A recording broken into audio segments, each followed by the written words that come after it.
Muri iki gihe hano mu Rwanda kuba umukinnyi w'umupira w'amaguru ni bimwe mu bintu bituma umuntu ashobora kuba umustar ukomeye ndetse akaninjiza amafaranga menshi. Ibi rero bikaba bituma bakundwa n'abakobwa batari bake. Ibi rero si umwihariko ku Banyarwanda kuko no hanze yarwo muri shampiyona zikomeye zitandukanye hirya no hino ku isi niko bimeze. Uku gukundwa n'abakobwa benshi rero bituma benshi mu bakinnyi bakunze guca inyuma abo bashakanye cyangwa se abakunzi babo. Mu gitabo cyitwa suis, footballeur masqué mu rurimi rw'amahanga cyanditswe n'umunyamakuru w'Umufaransa ku buhamya yahawe n'umukinnyi ukomeye utarashatse gutangaza amazina ye, uyu mukinnyi yahishuye byinshi mu mibanire yabo n'abagore babo ndetse no mu buryo bakunda kubaca inyuma inshuro nyinshi ndetse n'ikibitera. Aha rero tukaba tugiye kubasomera ubwo buhamya.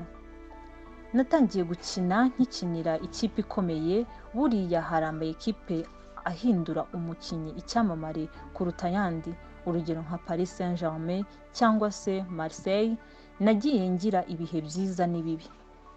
Iyo uri mu bihe byiza abantu baza bakwikundishwaho, gusa iyo uri no mu bihe bibi abagukundaga baguhinduka abanzi bakajya bagutuka. Namenyanye n'indyarya nyinshi ziganjemo abakobwa bazi ubwenge, sinamenya uko binjiye mu buzima bwanjye, gusa bakoraga ibishoboka byose ngo babe basohokana nanjye ndetse bakarwanira no kuba bagira agaciro imbere yanjye ngo barebe ko hari uwambera umukunzi. Nkitangira benshi mu bo twakinanaga bafataga kwamamara kwabo nk'umwanya wo kwihinura ku bantu kuko benshi babaga barabayeho nabi mbere y'uko kuba ibyamamare by'umupira w'amaguru. Uko ugenda uba icyamamare niko urushaho kubyimba. Usanga mu tubari cyangwa se muri restaurant tuba dufashwe nk'abami, twicazwa muri VIP ndetse n'abakozi bo muri restaurant baba bagufata nk'umwami bagakora icyo usabye cyose. Abakobwa beza bose baba bashaka kwicara ku meza yanyu ngo musangire. Uko ahamara umwanya niko amahirwe yo kuba wamutahana aba ari kwiyongera.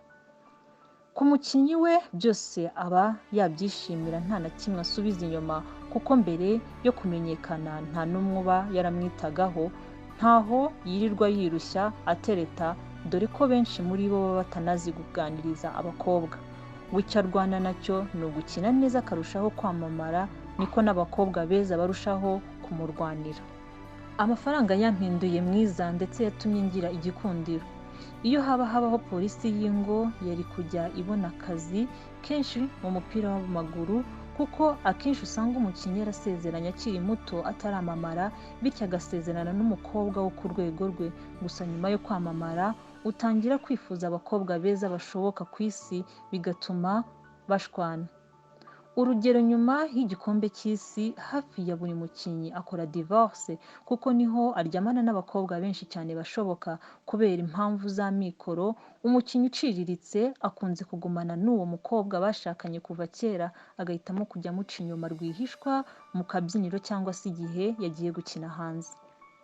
Abagore bo mu bakinnyi b'umupira w'amaguru bakunda guhangana hagati yabo, ugasanga bari kugereranya nk'amasakoshi batunze ngo bamenye umukinnyi uhembwa menshi hagati y'abagabo babo. Urwango ruza hagati y'abakinnyi kenshi ruba ruturutse ku bagore babo cyangwa se abakobwa bakundana. Uko umukinnyi arushaho gukomera ni nako umugore we cyangwa umukunzi we nawe arushaho kugira agaciro imbere y'abandi bagore bagenzi be. Abantangaza ni abakobwa byambikwa nk'indaya ngo bemeze bagenzi babo cyangwa se ngo bakurure abakinnyi barenze uwo bakundana muri icyo gihe. Baba bose bifuza gukundana n'umukinnyi uhembwa menshi mu ikipe. Kenshi na kenshi usanga abagore b'isezerano bihanganira n'abakinnyi babaca inyuma, bakabibona bakabyirengagiza kuko baba badashaka gusubira hasi mu buzima bahozemo mbere yo gukundana n'uwo mukinnyi. Amajoro yo ku cyumweru mu tubyiniro yaberagamo ibintu bitangaje. Abakinnyi b'ingeri zose baba bahari, baba bari abo mu makipe akomeye ndetse n'aciriritse, bose baba bahahuriye. Ameza wicayeho atuma umuntu amenya agaciro ufite. Iminsi hazaga abakinnyi b'ibyamamare nka Samuel Eto'o ntiwagombaga kuhabura kuko we azi gusabana n'abantu. Iyo winjiraga mu kabyiniro wahitaga ubibona ko hari buze gushya. abantu bose babaga basabanye. Abakobwa beza babaga baje ndetse n'icyo kunywa cyabaga gihari ku buntu.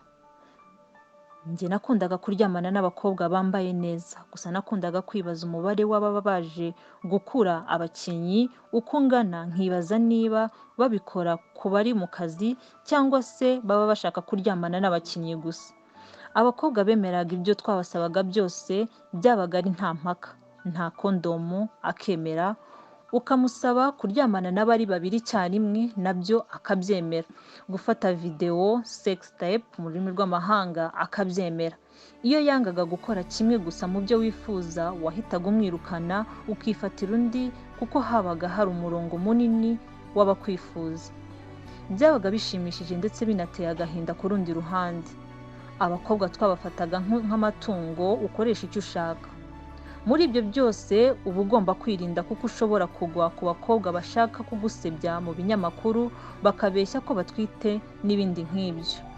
Uyu mukinnyi akaba yarakomeje asobanura ko abakobwa bakunda abantu bafite ubushobozi cyangwa se power mu rurimi rw'amahanga kandi bubashywe ndetse kandi b'ibyamamare. Ibyo rero bikaba ari byo bituma biruka ku bakinnyi ku buryo bukomeye, ndetse kandi bakaba hari n'abandi babajyamo bakurikiye cash bakorera bashaka kubakura. Niba wakunze iyi nkuru wifuza no kujya wumva izindi nkuru zitandukanye za showbiz, wakora like, subscribe kuri channel yacu ariyo The Buzz.